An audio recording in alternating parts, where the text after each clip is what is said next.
Now tell us about the experience section, what that look like. Already you have told it's not going to be replica of CV, and I know that recruiters love to see more achievements there. So if you can describe that, if a person is having multiple jobs, what he should describe under those job titles. And keep it simple. So if you have a long working experience, I would say concentrate on the last 7 years, and perhaps for those 7 years of experience, make sure you give perhaps a little bit more information.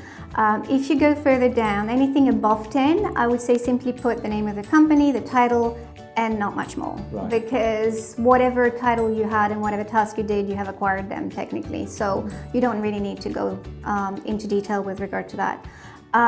Make it as achievement based as you can, but there's a separate section further down on LinkedIn to allow you to do so. So you can explain what you've achieved. However, if you receive certain things later on in terms of achievement, you can mention it further down as well. You can watch more videos on my channel related to this.